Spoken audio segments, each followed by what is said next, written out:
ọlọ́ba níjòyè honorable senator governor ọba adúpẹ́lọ́ bàbá wa ọ̀nìrìsà ọ̀jájá adúpẹ́dúpẹ́ gidigidi lọ́wọ́ wọn o mọ́tò tí wọ́n fún wa rèé kéèyàn sọ̀rọ̀ kó dẹ̀ síbẹ̀ tí bàbá òní yìí ọjọ́ mi lójú bàbá fi hàn yí pé olórí aládé gbogbo tó ń pa wọn làwọn adúpẹ́lọ́ bàbá wa ọ̀nìrìsà olórí aládé gbogbo ọlọ́ jẹ́ mi yóò gbé bá ṣe kábíyèsí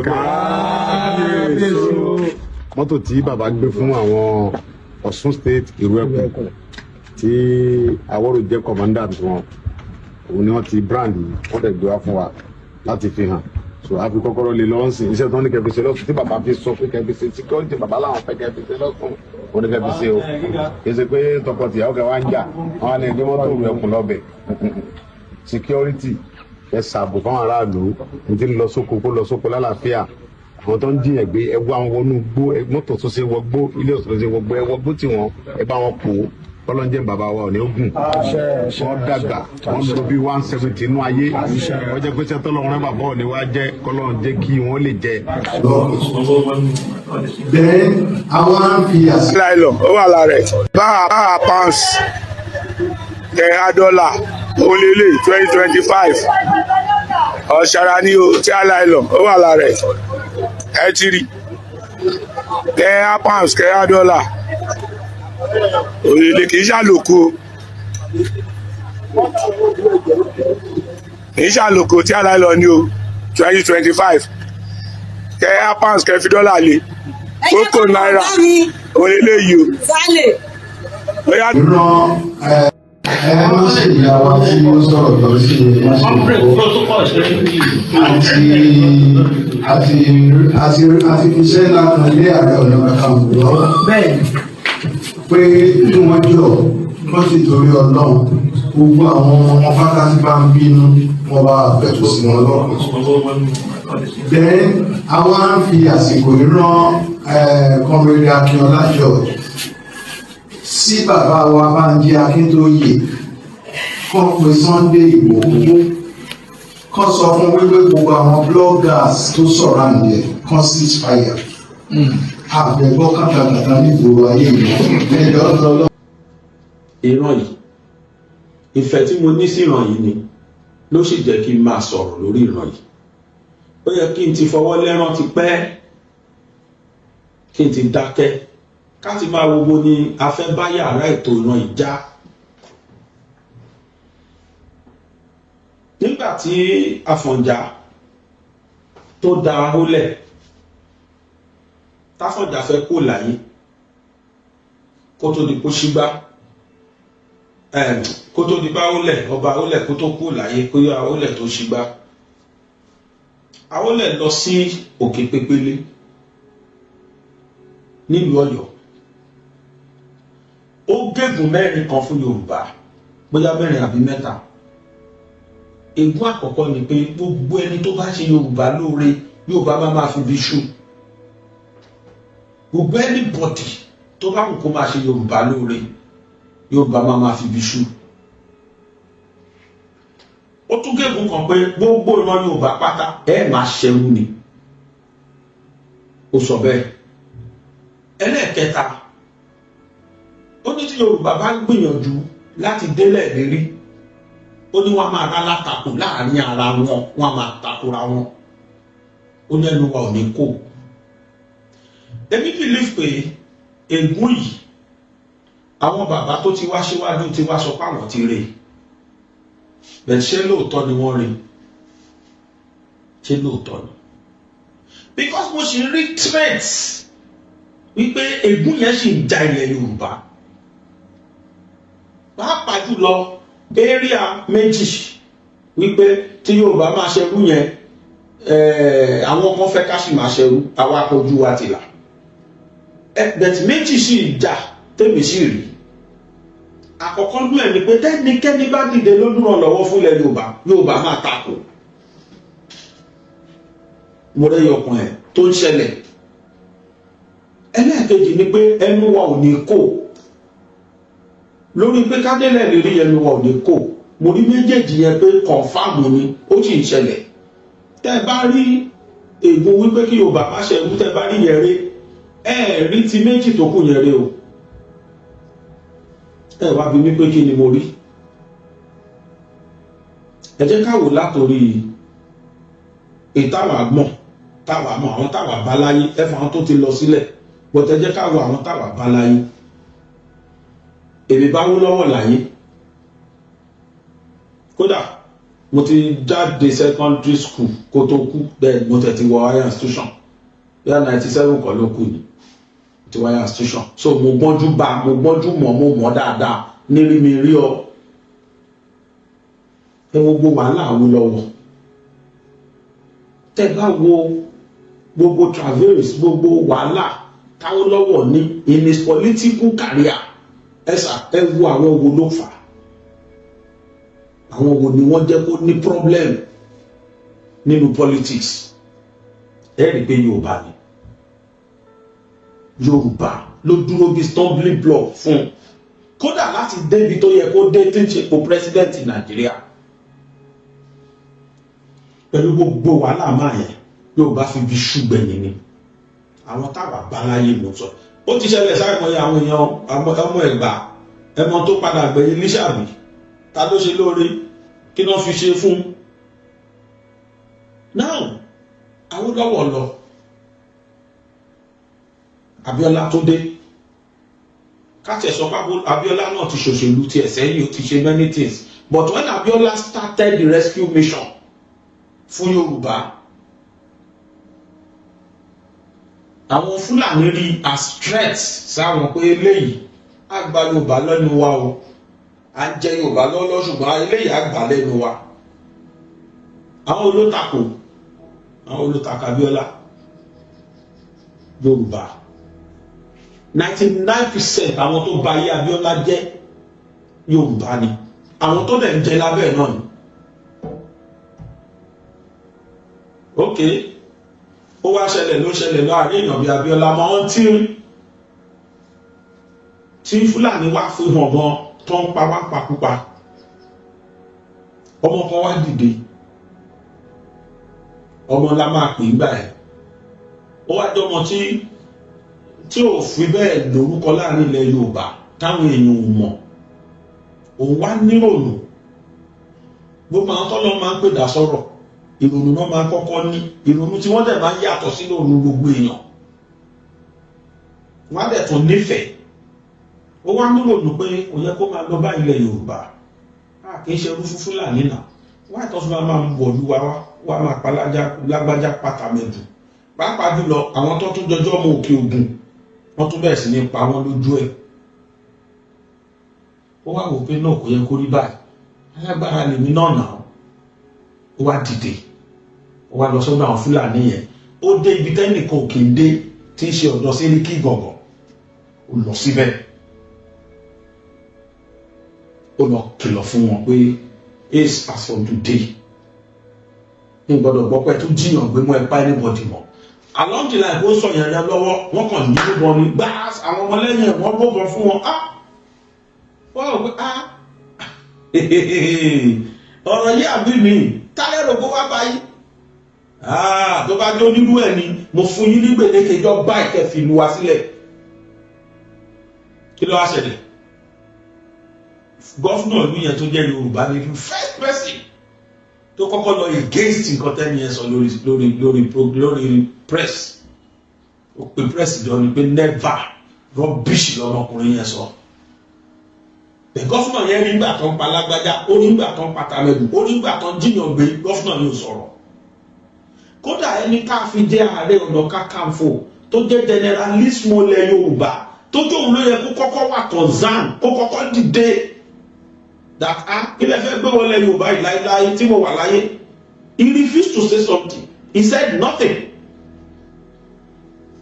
ó wà ní comfort zone rẹ̀ ní Ìyànà Ìpàjà ó ń gbádùn kò sọ kankan wàá wá rí máa yẹn tí ò jẹ́ kankan lẹ̀ Yorùbá òun ló wá concern ló wá lọ face àwọn Fúlàní gọ́fúnà yẹn wá dìde ó wá rí against ẹ̀ pé láyé wọ́n máa yẹn ò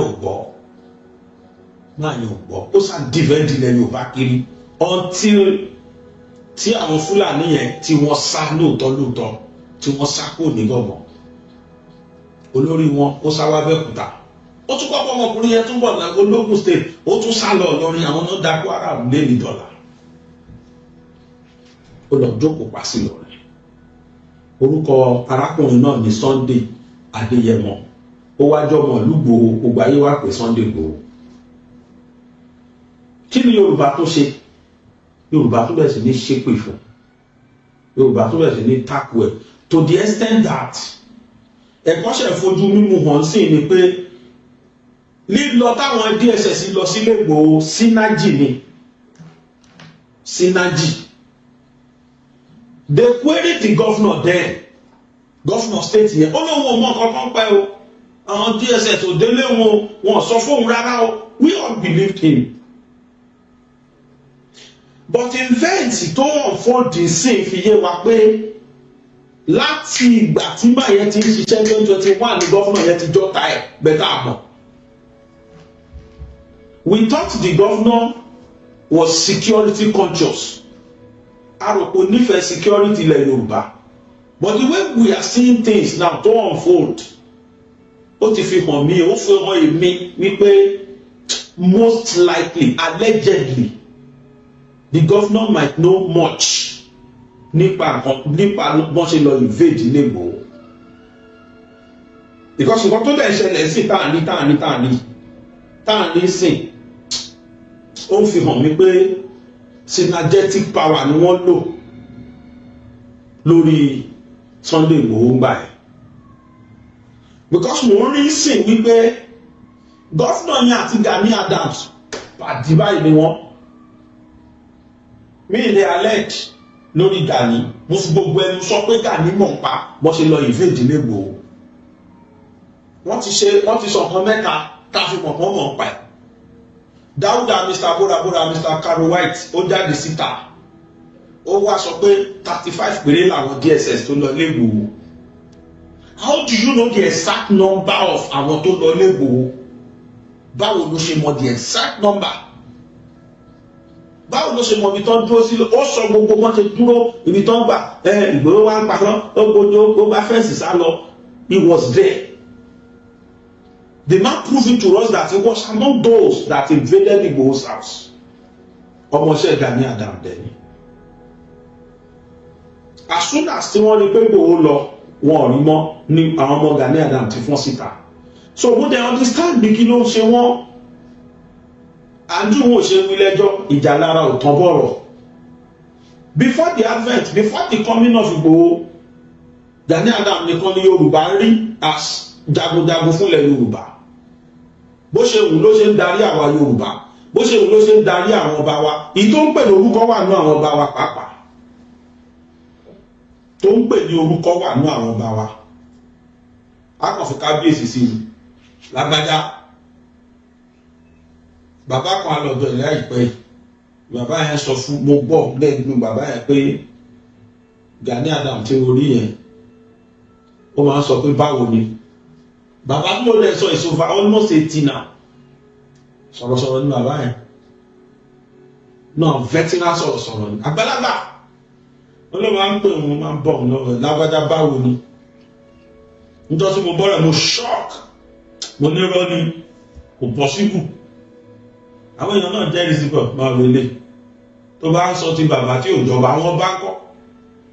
Mo dẹ̀ rántí pé àwọn ṣe dé Gani came out and said ipò òun jù kú àwọn ọba lọ. Fáwọn ọba kan wà tóun jù lọ típò òun jù lọ. So bó ṣe wù ló ṣe darí ilẹ̀ Yorùbá ń gbà ẹ̀. But when Igboho came now, he now saw Igboho as rival. Because ó rí pé gbogbo Yorùbá ti ń yà sẹ́yìn Igboho ẹni ebi ń pa ṣé bẹ́ẹ̀ ni bá gbóúnjẹ wá la máa tẹ̀lé. Ìyà ń jẹlẹ̀ Yorùbá ààrẹ tó máa gbìjà wa amọ̀pá ní ààrẹ láàrin wa lóòótọ́ bẹ́ẹ̀ tí ààrẹ tá a ní ààrẹ àgọ́ Aríkúyẹrí ni. Number 1 ààrẹ tí ò rẹ́dì láti gbèjà wa ni. Number 2 pàtí láti ń rí ààrẹ káàkiri. Number 3 ààrẹ tá a tó wá ní tó jàre olóṣèlú tó jẹ́ number 1 stark follower PDP ni confam. Gbogbo ìgbà yẹn Goodluck Jonathan ló ń tẹ̀lé. Kódà tó dé sẹ́ńdà Goodluck fún kọ́ńtrátì 3 billion naira nígbà náà nígbà tó ló níyì gan. So Yorùbá wà ní choice than ẹni tó jàjàdì tá a rí pé lè ó rẹ́dì fún wa fúlì Yorùbá sáré tẹ̀lé ìjà wa dé ìbínú dé bẹ́ẹ̀ táwọn ò mọ̀ ìfún Ìgbòho fúnra ẹ̀ ò mọ̀. Ìgbòho was acknowledging him as bàbá mi. He thought they were together. Èèyàn kan jáde láìpẹ́ yìí nínú àwọn tí wọ́n mọ àwọn méjèèjì dáadáa tó súnmọ́ wọn. Ẹni yẹn ní pé ṣe kó rí ló kó Ìgbòho yọ pé tí Gani bá sọ pé rán lòun pa kó wá jáde síta kó wá fèsì òun tàbí kó sún òun sí court òun á fún ní proof. Wípé ọjọ́ tí Ìgbòho lọ sọ́dọ̀ ẹ̀ òun ló sẹ́ẹ̀tì àwọn DSS ló fún wọn lọ́wọ́ ló fún wọn ní dátà àbí tí Ìgbòho máa gbà náà fi lọ ká Ìgbòho mọ́ Gúdú Màrájì tán fi fẹ́ gbé nígbà yẹn káwọn boys tó tẹ̀lé Ìgbòho tó yarí láyé Buhari. Number 1. Number 2 máa yẹn sọ pé kì í ṣe pé dẹ̀ ṣe òun kó kọ̀nfàmù ní tóun àdẹ́gbọ́ kí Gani dáhùn láti jọ ẹ̀. Ó ní kọ̀nfàmù tóun tó fẹ́ sọ ni pé nígbà tí Ìgbòho wá padà tó débẹ̀ tó dọ́dọ̀ Gani fi nǹkan sórí ó fóògùn sórí síìtì Ìgbòho but orí ọmọ kọ́ mọ yọ. Àwọn ọmọ gbogbo gbà yẹn pé inú bí Gani bí Ìgbòho ṣe ṣe. Now Ìgbòho wá dé níbi láti ibi tán ràn lọ tọ́lọ́run ò pa sọ́run. Wọ́n mọ̀ pé Ìgbòho máa survive storm yẹn. R. Kelly only the storm is over now. Storm yẹn wá over. Ìgbòho came back home. He came back not coming back alone. He even came back as an hero. Because as soon as tó dé, ó fi ìmoore hàn sí kábíyèsí tó bá rìnrìn kan lè filẹ̀ àti president tó release ẹ̀. Ó wá ṣe yẹsà aṣọ ní tó fẹ́ gbà. Àwọn ọmọ Yorùbá kan ṣépè fún àwa sọ pé ẹ ṣe sùúrù. Ìgbòho ò ní dédé ṣe tó ń ṣe ó ní tó fẹ́ gbà tó nílòótọ́ later Ìgbòho announce security ilẹ̀ Yorùbá o African mo bá ṣe máa mójútó.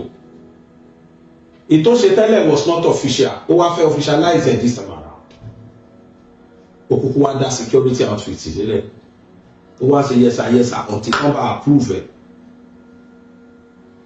Ìlú Ẹkùn as soon as tó dárúkọ ìlú Ẹkùn báyìí alára bí tó wò pé bọ̀bọ́ ìtún dé bígálì lọ́nà míì ọ̀nà kò bí lò tún pààyàn nínú ìwé Aláwìyé nígbà táwọn primary school wọ́n kí ọba Ládìgbòlù nínú oríkì Ládìgbòlù tó kí sínú ìwé Aláwìyé ni pé ẹni tá a pété pèrò pé ká sọwọ́ rẹ̀ délẹ̀ tó jẹ́ pípele ló tún ń pele sí oríkì tó fi tìgbòho nìyẹn. Ìgbòho came out from another angle entirely. Ó yọ láti ibi tán ti rò tí Gani Adams ò ní solution sí.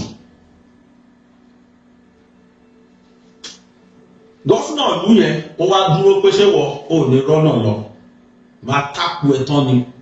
Me I thought initially that torí pé Ìgbòho ti support Tinubu àṣebẹ́ẹ̀kọ́ àṣùní tán rò. Wọ́n jí àwọn ọmọ gbé ní state yẹn. Ìgbòho sọ fún gọ́fúnà ẹ pé mo náwọn ọmọ ogun àwọn ìlú Ẹkùn wà ń bẹ ẹ jẹ́ ká wọnú gbólọ ká lọ fish wọn out. Gọ́fúnà ní láéláé ní òun ránṣẹ́. A mọ̀ pé ìròmì tó ń jó lórí omi a mọ̀ pé igun tó ń jó lórí omi ìròmì ẹ̀ wà lábẹ́ odò onílù ẹ̀ ṣé ìròmì tó ń jó lórí omi ni onílù ẹ̀ wà sálẹ̀ ìwé bí Yorùbá yẹn máa sọ nìyẹn. A mọ̀ pé onílù ẹ̀ wà sálẹ̀. Àmọ́ pàtí gọ́fúnà Mákindé àti Gani Adams àmọ́ pọ́jọ́ ń ṣe pọ̀ ni. Gọ́fúnà Mákindé was carrying out the bid of Gani Adams èmi ò fura mi mọ̀. But àṣehàn tó ṣe ìfihàn wá pé yes káwa Yorùbá fúnra wa ní brain onímọ̀ sọ fún wa. Sótú ìgbà tó bá pa wá tán nílẹ̀ Yorùbá ó ní wá kó pé ni. So nǹkan tí Ìgbòho ń ṣe yẹn sì ó ti di ọ̀tá àwọn kan pẹ̀lú nǹkan tó ń ṣe káàkiri yẹn. Ṣé a lè rí ọmọ Yorùbá kan tó máa dìde wá against Ìgbòho pẹ̀lú gbogbo wàhálà àwọn ọkùnrin yẹn láì gbà kọ́bọ̀ lọ́wọ́ ẹnikẹ́ni àwọn tó ń fún lówó fún out of love ìgbà kan tó wá fẹ́ bà gbogbo ọ̀rọ̀ jẹ́ gan Aláàfin fún ìlú Ẹkùn lówó túbọ̀ wà ní ogbó pé Ìgbòho gba 1 million káwọn ọmọ ẹ fi jẹun. Nǹkan tAláàfin yẹn ṣe ó fi hàn pé Aláàfin endorse ìlú Ẹkùn. Ìgbòho dúpẹ́. Wọ́n wá fẹ́ tún launch ìlú Ẹkùn l'Ọ̀ṣun state. Ọọ̀ni bá kúkú ba gbogbo ẹ̀jẹ̀ pátápátá, Ọọ̀ni bá fọ́ lójú. Àkọ́kọ́ Ọọ̀ni accept, Ọọ̀ni endorse, Ọọ̀ni tún pé gbogbo ládéládé lóyè àti gbogbo alágbára ilẹ̀ Yorùbá pé ẹ̀dá ń tẹ́ bá níjọ fọmọkùnrin òun gbọgbọ́n ni olórí ológun táwa mọ̀. Ọọ̀ni bá kú fọ́ gbogbo ọ̀rọ̀ lójú. Ọọ̀ni ò tún wá ṣe bẹ́ẹ̀ nìkan. Ọọ̀ni bá ní sọ́ọ́ni wọ ọmọ yìí o irú Ẹkùn ẹ tó dálẹ̀ yẹn máa ràn ẹ́ lọ́wọ́ á gbé agbára fún mi ilẹ̀ Yorùbá fọkànbalẹ̀ àgbè fún ọ tí generalissimo wà ń bẹ. Àwọn ẹni yóò recognize ẹ as olórí ológun because he doesn't want it, he doesn't behave as gbogbo nǹkan tó yẹ kó dáńtọ fún Gani Adams ká ló ti dé help wa oníkálukú bẹ́ẹ̀ sì ní recognize Ìgbòho sí ìjà ìlara bẹ̀rẹ̀. Ọọ̀ni fún Ìgbòho ni ó promise Ìgbòho ní 100 million naira. Bàbá dẹ̀bẹ̀ sí ní fún lówó yẹn lódodo táàrí. Bàbá ọ̀tún wá dúró ń bẹ̀. Bàbá tó wá sọ pé irú Ẹkùn yín mo fún wọn ní brand new Hilux kan. Kò ní jẹ́ Hilux àwọn tàtijọ́ new model Hilux branded irú Ẹkùn. Wàhálà dé. A rí àwọn ọmọ OPC kan fọ́n síta. Àwọn tó sọ pé àwọn ọmọ àwọn ò lè jáde tẹ́lẹ̀ àfi tán bá fáwọn lápòfà náà náà bá bẹ́ẹ̀ síta náà bá bẹ́ẹ̀ sí ní ṣò fíìmù oríṣiríṣi fíìmù. Ibi tí mò ń lọ gbọ̀ngàn nìyẹn. To my dismay, ṣe rí gọ́fúnà gbogbo ọmọ ló yẹ kó take care. Gbogbo tó bá ṣẹlẹ̀ nílùú ní dáadáa ló yẹ kí gọ́fúnà lu acknowledge. Nígbà tí wọ́n harmonize ní Ọ̀yọ́ state ti harmonize àwọn security outfit. Wọ́n acknowledge ìlú Ẹkùn, wọ́n dárúkọ ìlú Ẹkùn mọ́. But I care. The next thing tí màá rí ó ní pé mo rí gọ́fúnà Mákindé tí wọ́n gbé brand new Hilux. Mitsubishi àbí kí ló pe brand yẹn tán lọ gbé fún OPC Gani Adams. Wow, okay. Ó ti di woro sí woro báyìí. Ọ̀rọ̀ ti di politics báyìí, no problem. But me, I don't against any governor giving any individual or any society acknowledging them or giving them any gift. It's not a big thing. Wọ́n ṣe ra mọ́tò fún Ẹkùn fún Àmọ̀tẹ́kùn. So tó bá sọ pé OPC làwọn acknowledge, no problem. But what I'm saying is that forming faction láàrin àwa Yorùbá is not all go well with us. Because of the faction. Àwọn bá support àwọn kan, gọ́fúnà fi hàn wá kó support àwọn kan ló dà yẹn. I think the governor called Ìgbòho now. Come fún Ìgbòho náà ní Hilux. Come fún OPC ní Hilux. A normal governor ṣe la máa fún ní thumbs up pé ó ti encourage àwọn méjèèjì ẹjọ́ lọ ṣiṣẹ́. I acknowledge méjì the security ilẹ̀ Yorùbá. But reverse is the case. Some people might be asking me pé right wo lè Ọọ̀ni ní láti fún Ìgbòho nìkan ní láti fún Ẹkùn nìkan ní Hilux kan wá fún OPC. Yes, I will answer. A normal and sane leader, if I were all this shoe, I would do the same. Why? Because Ìgbòho làwọn arí tó ń wọgbó tó ń wọbí tó ń sàkọ síbí tó ń sá lọ sọ́run. And he need to be encouraged to do more for us. Ẹwà àmọ́tọ́kọ́ ní Ògbómọ̀ṣọ́ yẹn, we either take it or we leave it. Ìgbòho he committed 20% he contributed 20% of bó ṣe tètè rá àwọn yẹn gbà. Ìgbòho contributed 20%. As time to be corrected. Tẹ́ bá súnmọ́ àwọn agbófinró wa dáadáa, wọ́n á ṣàlàyé fún yín tún tí Ìgbòho pa. Wíwọ inú gbogbo yẹn, wọ́n á sọ fún yín kan tó bí. Template yẹn dẹ̀ ni wọ́n lò dọ́là ní security wa. Kẹ́tọ́ gbọ́kàn gbá àwọn èèyàn sìn. Freshly o, wọ́n gbá àwọn èèyàn sìn. Tó bá fi tọ́sẹ̀ kan, tó bá fi tọ́jọ́ mẹ́ta wọ́n gbà wọ́n lẹ̀. Nísìn presently tó bá jẹ́ group. Wọ́n tún lọ lu kan, wọ́n lọ bì kan, lọ school kan lọ gbé àwọn ọmọ o. Kó tó tọ́jọ́ kẹta ń sìn ọmọ release wọn, wọ́n máa gbà wọ́n. Àwọn Fúlàní ẹ̀dẹ̀ ló máa fọwọ́ ara wọn release wọn. Because they make it so difficult fáwọn ará BSC láti bá láwọn gba ọ̀pọ̀ gọ́ọ̀mẹ̀ntì ò san wọ́n gbogbo ẹnu ni mo fi sọ gọ́ọ̀mẹ̀ntì ò san $1 pé ìkéyà Fúlàní ẹ̀ mọ́. Láyé Buhari ó ní millions bí tí Nàìjíríà lose lórí pé wọ́n san ransom fún Fúlàní, and that is why tí wọ́n gbalẹ̀ tó báyìí. So gọ́ọ̀nà wa ẹ ṣe déédéé ẹ pé ìlú ẹkùn náà, ìlú ẹkùn is part of the security tó wà ní state yín. State yín ni wọ́n ti jiyàn gbé tí ìlú ẹkùn wọnú igbó lọ, ààrẹ OPC kò wọnú igbó, OPC tó ń takùn wọn ni. Bí wọ́n nídìí ilọ́ọ̀sì àwọn nídìí Mitsubishi yín o, bọ̀ fún yín láti ṣe déédéé as a governor of the state ẹ ní láti lọ ra ilọ́ọ̀sì ìlú ẹkùn náà fún ẹkùn. And then there is no any rationale behind you buying anything out of OPC. OPC has done nothing for Yoruba land. Presently, tọ́ba láwọn ti ṣe tẹ́lẹ̀, mi ò mọ tán ṣe tẹ́lẹ̀ bẹ́ẹ̀ wọ́n ń claim pé àwọn ti jìyà rí fúnlẹ̀ Yorùbá. Àwọn tó jẹ́ fún mọ́ra wọn, ìdí tó dẹ̀ fi jẹ́ mọ́ra wọn. Bẹ́ẹ̀ gbogbo ọmọ Yorùbá ló mọ ìdí tí Ìgbòho lọ fi jìyà tó lọ jẹ láti 2021 tó fi ṣe release 2025. Gbogbo ọmọ Yorùbá mọ reason tó fi lọ. It was crystal clear. Number one nìyẹn. Ẹ wo mọ́tò méjèèjì síra wọn. Kẹ́ ẹ gbọ́ nǹkan tí àwọn ọmọ, ẹ gbọ́ nǹkan tí Ìgbòho sọ, ẹ gbọ́ nǹkan tí àwọn ọmọ Gani sọ. Gọ́fúnà tí náà $100 million kẹ́ kó fún Gani. Ẹ kó $100 million fún Gani ó sì kó $100 million kẹ́ fóun náà. Torí ẹ tó fún Ìgbòho ní mọ́tò.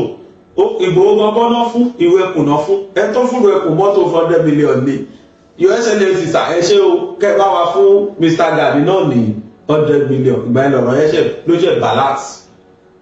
Bọ̀ àwọn ọmọ kí ni Gani fẹ́ fi mọ́tò yẹn ṣe àtowó tó bá fún. Bóyá náà máa bọ́ stancing because he has always been telling us pé Ààrẹ Ọ̀nà Kakanfò tòun ò lè wọgbó wọn dáhùn kóun wọnú gbó. Dẹ́nu owó lè wọ́ ní aṣọ àfagbádá. Wọ́n dárúkọ látàyé àwọn Ààrẹ Ọ̀nà Kakanfò tó ti ń wa gbádá ẹsẹ̀ Lakíntọ́lá. Wọ́n látàyé ẹsẹ̀ Lakíntọ́lá Ààrẹ Ọ̀nà máa ń wa gbádá ni. So mi wà mọ̀ bóyá láyé ẹsẹ̀ Lakíntọ́lá ẹ̀ bóyá ogun ṣẹlẹ̀ báyìí. Bóyá ń jẹ́ ọmọ Yorùbá gbé báyìí. N tí mo mọ̀ ni pé tí civil unrest bá wà láàrin àwọn ọmọ Yorùbá síra wa ni. So I see no reason why tí Akíntọ́lá fẹ́ jà. But eléyìí it is Yorùbá versus ìran míì tó yẹ káàrí Ọ̀nà Kakanfò bẹ́ẹ̀ wulẹ̀ kó bá pẹ̀rẹ̀ wọ̀ pé lójú ayé mi láéláé pẹ̀tù wọn ní rárá. Wọ́n ní ààrẹ tàwọn òun wọgbó. Ààrẹ tàwọn tí wọn kì í wá ṣogun. Agbádá àwọn làṣogun àwọn. Pàtílẹ̀ làwọn náà dá wọn fún káwọn máa lọ. Àwọn òkè ń lọ ja ogun. Àwọn ọmọ ogun pọ̀ lẹ̀ àwárá àwọn ọmọ ogun ọ̀hún àfàwọn tó ń ṣòfin àfàwọn tó wà létí ilé tó ń gbébọn ẹ̀rí bàbá àwọn ọmọ Gani àti tó kókù bá ń sọ̀rùn tó kó ṣe ń lè sọ̀rùn tó dá wáyé o ààrẹ ní kí bá bí ti jáde ààrẹ rí ìsìn ààrẹ tí àwọn ọmọ Gani lélẹ̀ àwọn ń jágun pẹ̀lú ṣéèdì àti bàtà àwọn tá a rí nìyẹn ara àwọn ọmọ kódà àìmọye la rí tán kàn fọ́nbù ti gọ́fúnà nìyẹn. Kí ni kan wá bà mí nínú jẹ́ tí mo rí? Ok, bá ń play àwọn mọ́tò méjèèjì bá ń play. Gbogbo àwọn ọmọ Yorùbá káàkiri àgbáyé gbogbo ẹ̀yin bàbá wa lọ́balọ́ba níjòyè honorable senator governor ọba adúpẹ́lọ́ bàbá wa Onírìṣà Ọ̀jájá adúpẹ́dúpẹ́ gidigidi lọ́wọ́ wọn o mọ́tò tí wọ́n fún wa rèé kéèyàn sọ̀rọ̀ kó dẹ̀ sí bẹ́ẹ̀ tí bàbá òní yìí ọjọ́ mi lójú bàbá fi hàn yí pé olórí aládé gbogbo tó ń pa wọn làwọn adúpẹ́lọ́ bàbá wa Onírìṣà olórí aládé gbogbo kọ́lọ́ jẹ́ mi yóò gbé bá ṣe kábíyèsí ó mọ́tò tí bàbá gbé fún àwọn Ọ̀ṣun state ìrú ẹ̀kún tí Àwórò jẹ́ commandant wọn òun ni wọ́n ti brand wọ́n dẹ̀ gbé wá fún wa láti fi hàn so a fi kọ́kọ́rọ́ lè lọ́wọ́ sí iṣẹ́ tó ní kẹfì ṣe lọ́sùn tí bàbá fi sọ pé kẹfì ṣe security bàbá làwọn fẹ́ kẹfì ṣe lọ́sùn òun ní kẹfì ṣe o kì í ṣe pé tọkọtìyàwó kẹwàá ń jà wọn á ní ẹgbẹ́ mọ́tò òun ẹkùn lọ́bẹ̀ security ẹ ṣàbò fáwọn aráàlú ní ti lọ sóko kó lọ sóko lálàáfíà àwọn tó ń jiyàn gbé ẹ wá wọn wọnú gbó mọ́tò tó ṣe wọgbó ilé ọ̀sán tó ṣe wọgbó ẹ wọgbó tí wọn ẹ bá wọn pò ó kọlọ́njẹ́ bàbá wa Ọọ̀ni Ògùn wọ́n dàgbà wọ́n lò bí 170 inú ayé wọ́n jẹ́ pé sẹ́tọ́ lọ́wọ́ bàbá Ọọ̀ni wa jẹ́ kọlọ́njẹ́ kí wọ́n lè jẹ àfi bàbá wa Olúbàdàn ẹ bá ń ṣe kábíyèsí bàbá wa Olúgbọ́n ti orílẹ̀ gbọ́n bàbá wa Àwùjalẹ̀ bàbá Aláké bàbá wa Ajérò Ajérò ti Èkìtì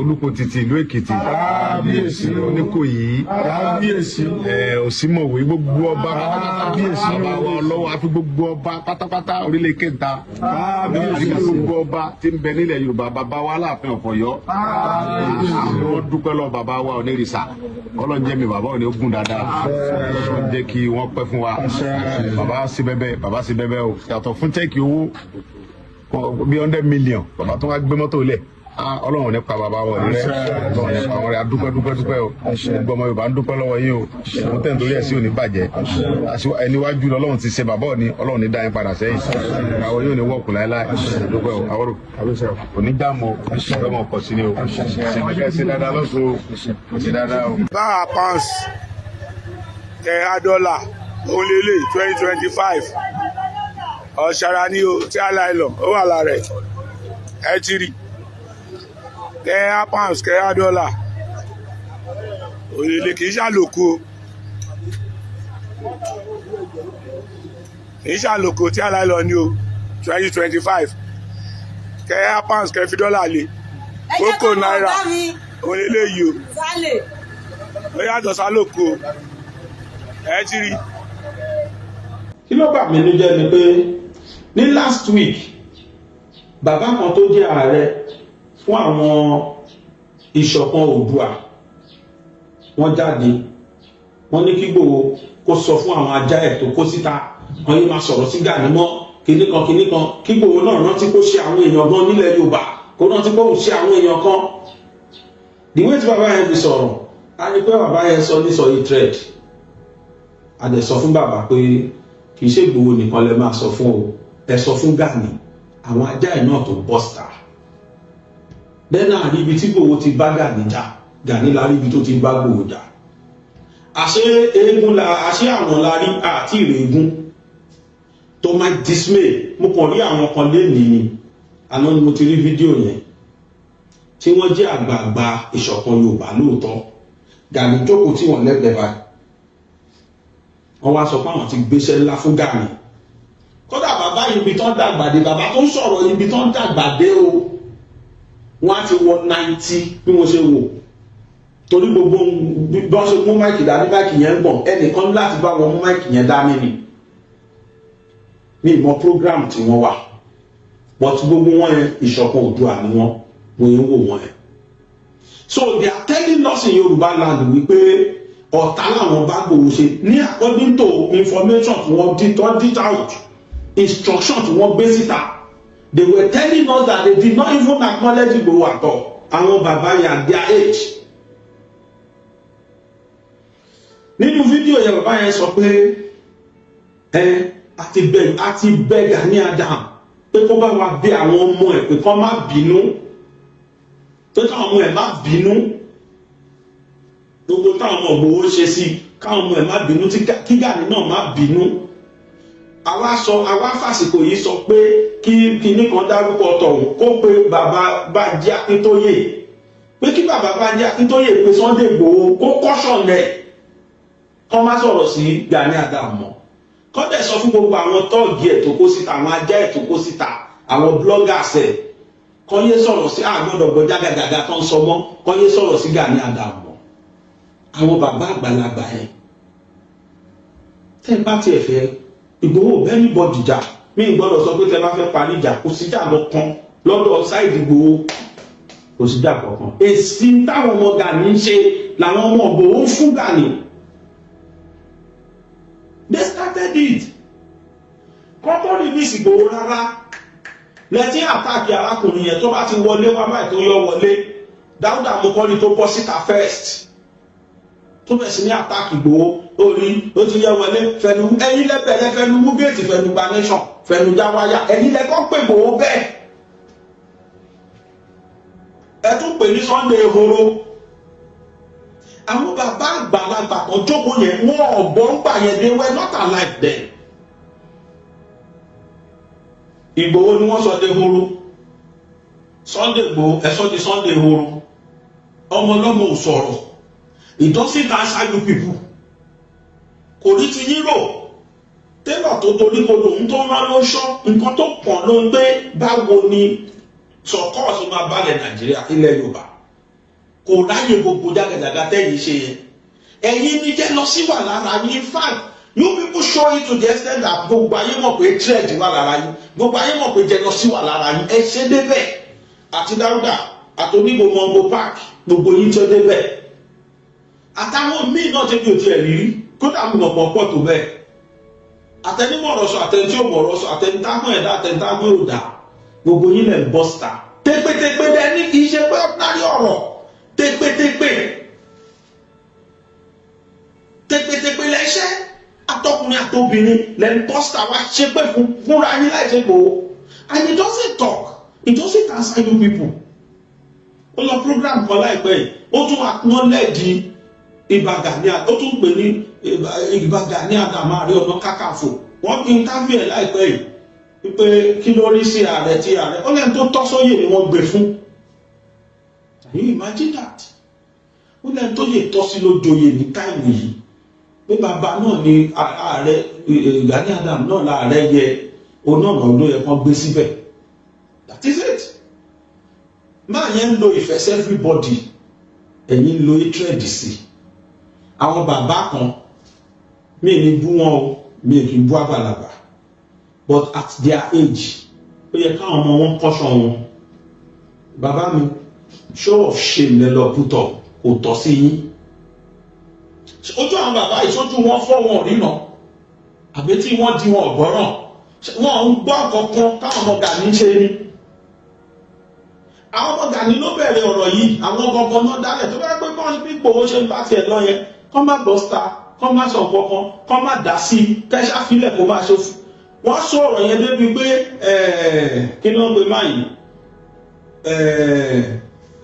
àgbàlá kí ló ń gbé bàbá yìí náà máa pásítọ̀ tó máa fọ́ nìyẹn máa yẹn sọ pé ṣe ní Ìgbòho ṣò fíìmù Ìgbòho irú fíìmù yẹn la fẹ́ kó máa ṣò lọ kí ló ń gbé máa tó fọ́ nìyẹn Ọba Solomon máa yẹn jáde kó sáà kì í ṣe blọ́gà Ìgbòho kò ṣe sọ̀rọ̀sọ̀rọ̀ lórí Ìgbòho ìyẹn náà jáde ó fún wọn lésì because it was crystal clear it is crystal clear that jealousy ló wà láàrin àwọn àti láàrin àwọn OPC wọn jowú Ìgbòho but Yorùbá acknowledge gbogbo wa mọ̀ pé ẹni tó ṣe ń tẹ̀lé tó ń gbèjà Yorùbá òyìnbó gbogbo wa mọ̀ bẹ́ẹ̀ ló fi múlù mi di advocator fún staunch love tí mo ní fún ìfẹ́ tó ní sílẹ̀ Yorùbá ni Ọlọ́run dẹ̀ máa ń nífẹ̀ẹ́ ni tó bá nífẹ̀ẹ́ ẹ̀rùn ẹ̀ that's why I love you ẹ tó lọ nífẹ̀ẹ́ méjì màmá kórìíra láyé ẹ lè fi ṣe nǹkan kó máa borí ni torí pé ohun tó ń ṣe yẹn tó lọ nífẹ̀ẹ́ sí ni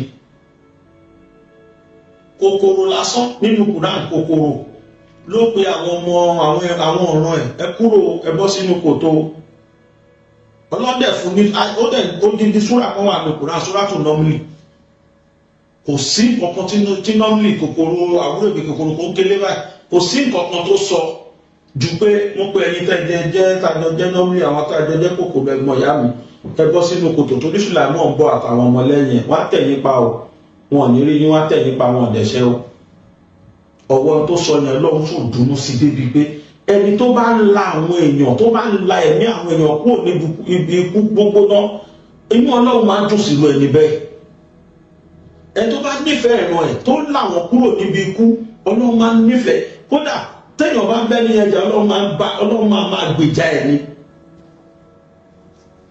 Ọlọ́run máa gbèjà ẹ̀ sọ bẹ́ẹ̀ kò sí ogun tẹ́lẹ̀ gbé ti Ìgbòho kódà kí Ìgbòho máa lóògùn ẹ̀ lè borí ẹ̀ wọ́n ní one with God is a majority àwọn oníbẹ̀rẹ̀ wọ́n ní he that lives in me is bigger than the one in the world ẹni tó ń bá Ìgbòho rìn ó kọjá ń táwa lè fojú rí ẹ̀yin bàbá ẹ̀ wá kóra yín jọ ẹ wá sọ̀rọ̀ tẹ̀ ó ṣe gbọ́ náà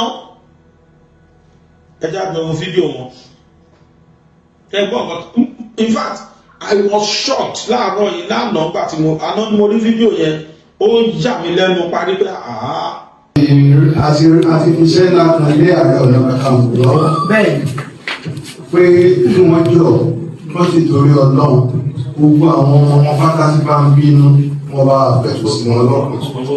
Oh God ẹ ti bẹ Gani Adam pé kó bá wọn bẹ àwọn ọmọ lẹ́yìn ẹ̀ gbogbo àwọn tó bá ń bínú kó bá wa pẹ̀tù sí wọn lọ́kàn can you imagine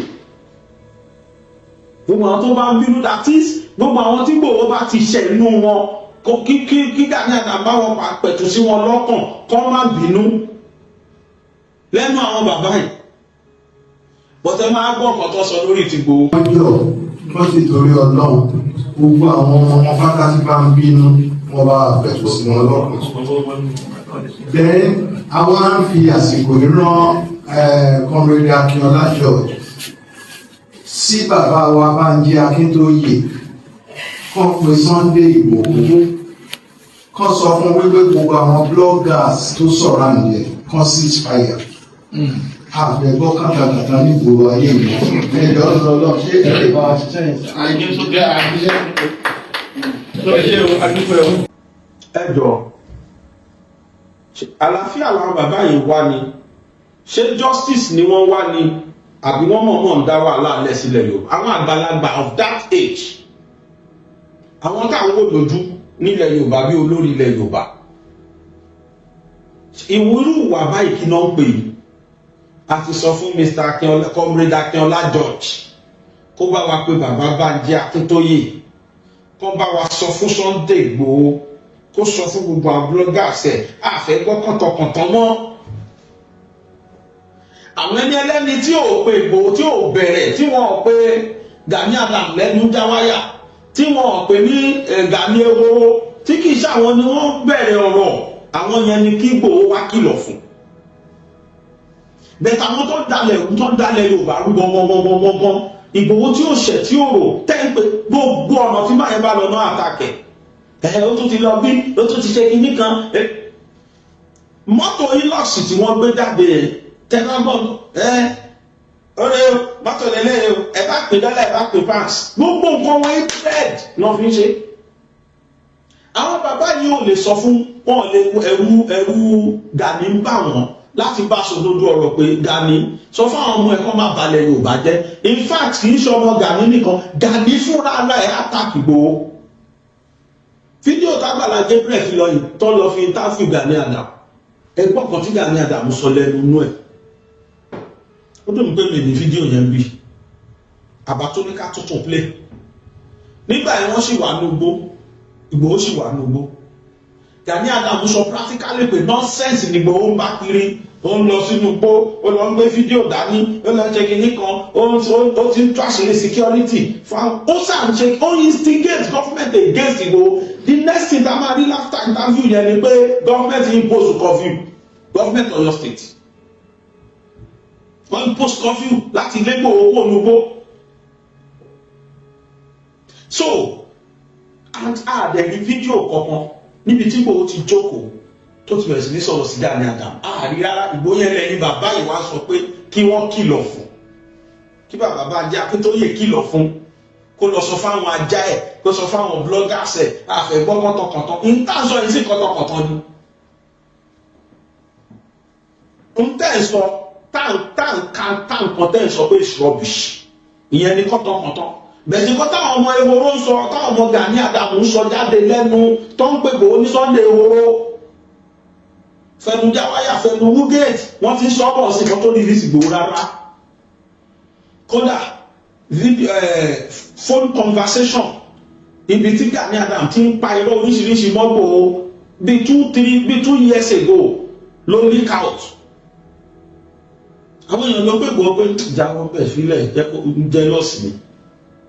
Phone conversation tó ń parọ́ mọ́ Ìgbòho pé bọ́ ìyẹn ẹ̀ tí ìmọ̀ ni ẹlẹ́nu méjì ni gbogbo owó lọ́wọ́ Tinubu ó ṣe kíní kan, Tinubu fún 50 million òun ló pa Gani Adams ẹ̀bẹ̀ òun ló pa Bọ́lá Ìgè, Tinubu ló fún lọ́wọ́ kó lọ pa Bọ́lá Ìgè. Can you imagine? Gani Adams gbogbo ara rí fídíò yẹn gbà ẹ̀, àwọn ọmọ ẹ̀dẹ̀ jáde wọ́n bẹ̀rẹ̀ sí ní sọ kọ́tọ̀kọ́tọ̀ lóríṣiríṣi. Nígbà yẹn ìkọ́dà kan sọ débi pé tó bá gbígbó rẹ kó gba airport wọlé tó bá nígbè láìṣẹ̀ láìrò tí ò bá yín wí tí ò bá yín jà bọ̀ torí pé ó yọ wọlé gbà yẹn ó nínú ti ń bí wọn. Nígbà ọlọ́kú tẹ̀ wá ṣe ọlọ́kú wá rí ní sẹ̀ finally gan ó kú wá wọlé wá. They can't contain it. Ní tí kò ń ṣe yóò kò bá wọn, kódà kò bá wọn lẹ́jẹ̀ mú rárá. The last person tí mo lo fídíò ẹnu wọn lóbìnrin ohun tó ń béèrè ni mo sọ pé kíní tó ń jà fún ṣẹ̀ṣẹ̀ wá yé mi ni. Síwájú kí Ìgbòho tó dìde gbogbo ẹni security tó bá jáde nílẹ̀ Yorùbá under Gani Adams náà máa wà. Mo rántí gbà ẹ pé gbà kan dá ìlú ẹkùnlẹ̀ lóòótọ́ Gani Adams ni wọ́n pè, mo rántí dáadáa. This woman was now asking wípé nísìnyí tí Ìgbòho wá lọ dárú ẹkùn sílẹ̀ ọ̀dà tó ló wá fẹ́ wà sí òun mọ̀ pé kò lè wà lọ́dà Gani Adams yẹn ló máa ń bínú. Ìjọ ẹ̀ ni mo kàn gbogbo nǹkan tó ń ṣe yín nìyí àbí tó jáde tó kó fúláàgì mẹ́ta, fúláàgì tó dúró mẹ́ta tó sọ pé lórúkọ àwọn ìyáwó mẹ́tẹ̀ẹ̀ta yìí ọmọ òun láìṣe Ìgbòho ó máa kú ni, ó máa kúkú gbóná ni. Ìyá kìíní kan rè, ìyá kìíní làwọn fúláàgì. Àìmọye fídíò ta lè mú síta táwọn ọmọ Gani ṣe èpè ríbíríbí fún Ìgbòho bẹ́ẹ̀ káàrí kọ̀ọ̀kan mú síta táwọn ọmọ ní fún pẹ̀lú bá ṣe sọ̀rọ̀ yìí kò sí ẹnikẹ́ni tó ṣe èpè fún Gani Adams, kò sí, àfi ká máa fi ṣe yẹ̀yẹ́. Yorùbá dẹ̀ sọ pé yẹ̀yẹ́ máa ń dún yàn bóyá yẹ̀yẹ́ Gani sọ pé Gani kò rí àwọn ọmọ Ìgbòho dákẹ́, kò rí wọn dá lákẹ́ torí tó sọ yẹn ń bà ó wá lọ recruit àwọn bàbá yẹn sìn kọ́ máa bá Ìgbòho sọ̀rọ̀. Bàbá tẹ́ bá fẹ́ kí ilẹ̀ Yorùbá kó lálàáfíà, tẹ́ bá fẹ́ kí security ilẹ̀ Yorùbá kó jẹ́ nǹkan tó máa last, ẹ kúrò níbi ọ̀tẹ̀, ẹ kúrò níbi ọ̀tẹ̀, ẹ fojú ara yín rí kẹ́ ẹ lajú kẹ́ ẹ rí pé nǹkan tó àwọn kẹ́ ẹ rí pé àwọn Gani tẹ́ ẹ sọ́kọ́ ti bọ̀bọ̀ náà dalẹ̀ Yorùbá rú. Tẹ́ ẹ bá tí ì rí bẹ́ẹ̀ ẹ lè ṣàṣeyọrí o ẹ̀yin bàbá yìí. Tẹ́ ẹ bá tí ì gbé tirẹ̀ di èyí tó ti ṣẹlẹ̀ láyé Yorùbá nation torí mo mọ̀ pé káńtà wà láàrin ẹ̀yin ìṣọ̀kan Yorùbá àti bàbá Bánjí Akíntóyè àti Ìgbòho. Ó dẹ̀ sì tó kàn Ìgbòho nú ẹ̀. Ọmọdé dìgbò láàrin yín ẹ̀yin àgbàlagbà ní kẹjọ máa bára yín sọ. Hatred yẹn làwọn bàbá yìí ṣe fi sọ̀rọ̀ dì sí. Mo sọ last week ó lẹ́rìí tán kókóra wọn wá tán wá sọ yìí. Ó lẹ́rìí tán kóra wọn jáde tán ṣe. Akudu ìlú máa jẹ. Ẹ̀yin ti bẹ Gani Adams àti gbéṣẹ́ yẹn lé lọ́wọ́ àti fún àtẹ̀dọ̀ kó jọ kó bá wa bẹ́ẹ̀ àwọn ọmọlẹ́yìn ẹ̀ kan má bínú bẹ̀t kan kìlọ̀ fún Ìgbòho. Ẹ̀yin bàbá yìí tó wá fún yóò ṣe sọ tó dágbà ìbí náà lágbà ní. ẹ̀dẹ̀ bímọ ó yẹ káwọn ọmọ yín kan sọ fún bàbá ẹ má lọ dojútì ìdojútì ni wà tẹ̀wò yìí ìwà dojútì ìwà ẹni tó ń dalẹ̀ Yorùbá rú ẹ ti ń ṣe bọ̀ tẹ́lẹ̀ ẹ tún wá tuntun ṣe ń sìn ẹ̀yin náà ni gbogbo effort ẹ̀yin náà lẹ truncate ẹ̀ báyìí ẹ̀yin náà ni ẹ bá bàbá Adé Akíntóyè jàdánwò bàbá oníbàbá òkú sọ̀rọ̀ nígbà dúpẹ́ láyé bàbá ẹ̀ bàbá tún bẹ dúpẹ́ ni ọmọ mi yé jọ má bínú jẹ́ ká jọ ṣe pọ̀ wọ́n jọ má bínú because nǹkan tó wà lórí ẹ̀mí bàbá Bánjí àti Ìgbòho kò ní pé báwo nílẹ̀ Yorùbá ṣe máa wà liberated they are not fighting for superiority no they are á ní pé gbogbo ẹ̀yin tẹ́ kúra yín lọ bí olórí superiority complex ó ń bá gbogbo yín jà you want to win superiority over everybody ìyẹn ló bá gbogbo yín jà and we don't have time for that nǹkan tó ṣe wá lẹ́nu Yorùbá ju gbogbo jágàjàgà tẹ̀ ṣe yìí lọ gbogbo ẹ̀ ju gbogbo nonsense tẹ̀ ṣe yìí lọ kò sí ìtọ́ka wa pẹ̀lú ìtọ́ka wa tá a ti dúpẹ́ fọlọ́ ni pé the two first class obas the two paramount ruler lẹ́ Yorùbá àwọn ọba méjèèjì tá a mọ̀ wọ́n acknowledge Ìgbòho wọ́n acknowledge ìwé ẹ̀kọ́ sọ́wọ́ tẹ̀sí kò sí tó bá ń kó ṣẹlẹ̀ lẹ́yìn ọ̀rọ̀ òfútù fẹ́ tẹ àṣà àti onìkan omi ẹ̀kọ́ ní àgbàdo sẹ́yìn gbà mí because Ọlọ́run ẹlẹ́dàá ó ti rẹ́dì láti ṣe tó yẹ kó ṣe nílẹ̀ Yorùbá fún wa and that is freedom from all these Fulanis àwọn eléyìí ò mọ anybody ẹ̀rí bá dúpẹ́ fọlọ́run níjọ́ òun tó ti gbọ́ kọ́ gbé ọ̀kan ní kọ́ lọ gba 500 million 300 mọ yẹn tó ti do ní gbèsè ẹ̀rí pé gbígbó èèyàn yẹn láti 100% ó dínkù sí 20 káàtì ẹ̀nà ọ̀gbẹ́ anybody sìn wọ́n ń yọ́jẹ̀ sìn ni àwọn Fúlàní yẹn ń yọ́jẹ̀ ní sìn ni kódà gbogbo lẹ́nu bá fídíò mi ti máa tún ṣe lẹ́yìn eléyìí máa fi hàn wá irú tó táwọn mílítírì wa pa àwọn Fúlàní yẹn dẹ̀ lọ kóra wa wọ́n gbé pẹ̀lú gbogbo nǹkan ọjà ogun wọn tán ní wọ́n rò pé final battle la fẹ́ lọ jà ẹ́ wọ́n wá lọ sí military headquarter wọ́n fẹ́ gbà wọ́n fẹ́ gbà military headquarter wa Nàìjíríà they now went there wọ́n wá gbé ogun dé wọn dọ́pẹ́ sí ní tro for one good hour ni wọ́n fi jọ yìnbọn síra wọn unfortunately for them ṣe ẹni téèyàn bá ní ìjọba tó rẹ́dì téèyàn bá ní ìjọba tó rẹ́dì àṣeyọrí máa bá lu yẹn ni ẹ̀yin náà wo bíjọba ìṣèbá wa reduce menace àwọn apààyàn yìí at least to the barest minimum tó bá jẹ́ àwọn ìjọba previous government káníbàwọn náà ṣe ń ṣeré ni bóyá by now àbá ti gbàgbé nǹkan tó jẹ́ ìsọjẹ́ go to Burkina Faso mo máa so like ma site bẹ̀rẹ̀ as example. There is nothing like insurgency anymore in their country. Tó bá ṣe yọjú nìyẹn fún wọn jẹ́ in tó yẹ kí gọ́fìmẹ̀ntì máa ṣe nìyẹn. Àsìkò yìí náà ni gọ́fìmẹ̀ntì encourage gbogbo àwọn local security tá a dálẹ̀. Ẹbí oníkálukú wọn léèrè ṣé tí wọ́n ti ní kó dùn báyìí rí. Oríṣiríṣi ìjọba yẹn ló ń ṣe ń sìn pẹ̀lú wọn. Irú encouragement yẹn ló wà fún wọn. Àríbi tí Gani Adams ti jáde tó ti sọ pé òun ò kí ń ṣọ̀rẹ́ gọ́fìmẹ̀ntì tó wà ń bẹ̀ yìí o oníkejì wa Sunday Igboho fúlẹ́gẹ́fúlẹ́gẹ́ tó ṣe ìtorí pé gọ́fìmẹ̀ntì support ẹ ní kí ni tiẹ̀ láti máa make leave this man alone let him be ṣé tiẹ̀ fortunately òkú ti náà tó support ẹ gọ́fìnà kan ti wà lẹ́yìn ẹ ìyẹn náà tó náà wọ́n ra mọ́tò fún gbogbo wọ́n ra mọ́tò fún yín náà ẹ sì sókè bóyá 1 billion náà máa fún wọn sí àpò 100 million so be it ẹ jẹ́ kó ní kálukú ṣe tiẹ̀ àti rí i pé parallel line ẹ̀ méjì ẹ̀ lè dọ́jẹ́ pọ̀ láyé you can never meet gbogbo ẹni bá jagun lẹ́nu ló máa ní ẹ jẹ́ káwọn méjèèjì kán parí ìjà ẹni tó ń ṣe lára àbí yóò bá gbogbo wa kódà yóò bá acknowledge pé àjùmọ̀ òṣèlú lẹ́jọ́ ìjà lára kì í tán bọ̀rọ̀ kò lè tán yín kí Odùduwà kó padà wá sáyé kó pe Sunday Igboho kó pe Gani Adams ó yẹ bọ́ra yín lọ́wọ́ mo fọlọ́ búra inú Gani ò ní dùn sí Odùduwà kó padà wá sáyé kó wá pe Sunday Igboho kó pe Gani Adams pé kó yá ẹjọ́ ṣe pọ̀ wà láì wọn níjọ́ ṣe pọ̀. Ìdí ni pé Sunday ò bàjà alára wa ń bá Sunday jà kí dẹ̀ ló fà ó rí Sunday àṣẹ tó ń gbóhùn di superiority nítorí ẹ̀ tí Sunday kò sí tó kàn pẹ̀lú kó fẹ́ lórí ìbò kò you don't have time for that. Èyí tó kàn ni pé ẹ ṣáàjọ kílẹ̀ Yorùbá freedom yẹn ló kàn.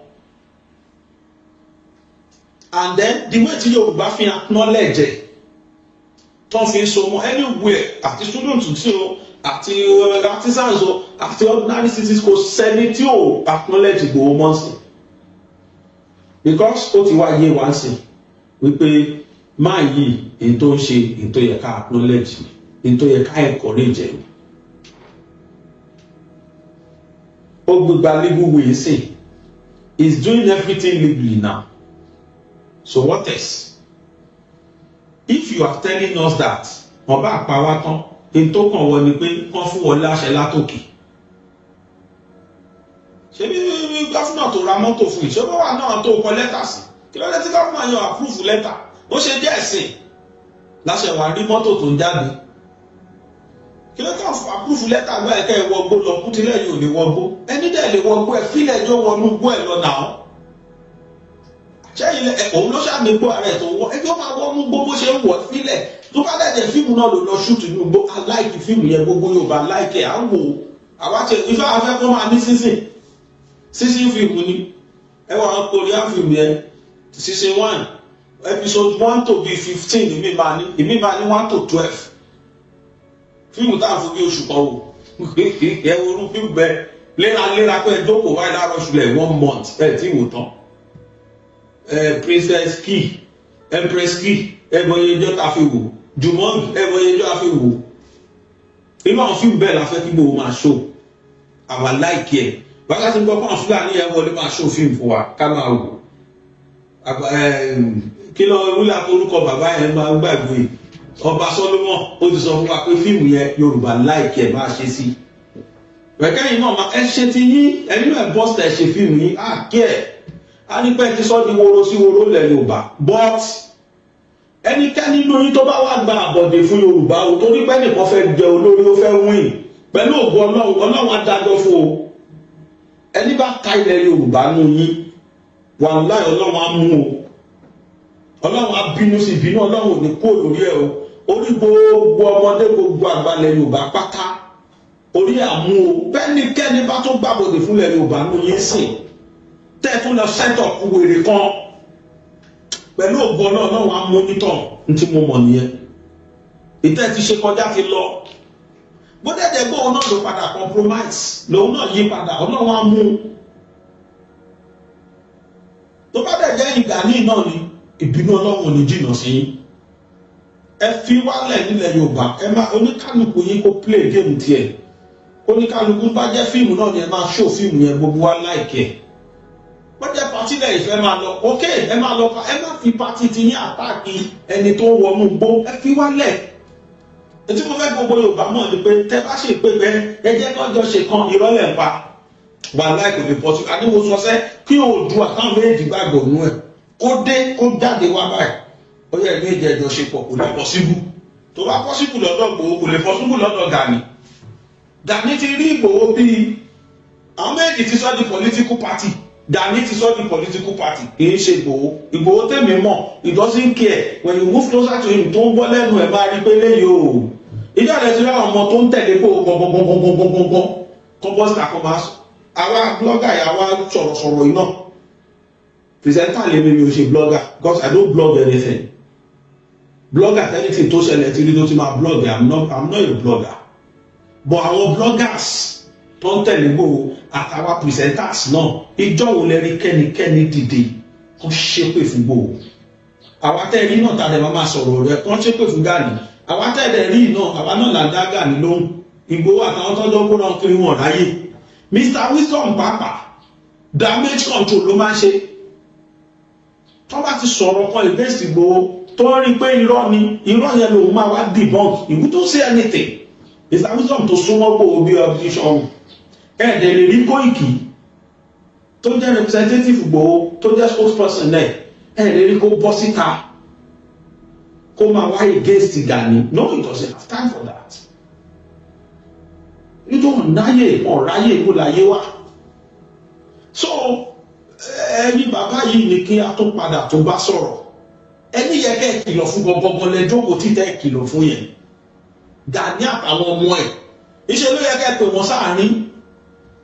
We can show you 1 million and 1 videos táwọn ọmọ Gani ti ń ṣe láti 2021 against Igboho.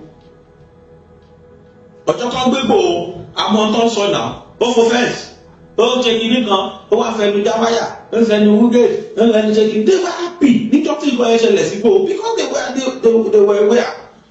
Àwọn ni wọ́n tẹ̀lé wọn lọ tán tún ń pọ̀fọ̀ pàápàá tí Igboho ń wò wọ́n bí ẹgbẹ́ kò rí wọn dẹ̀ ń wò wọ́n wọn ò mọ̀ kó rá wọn.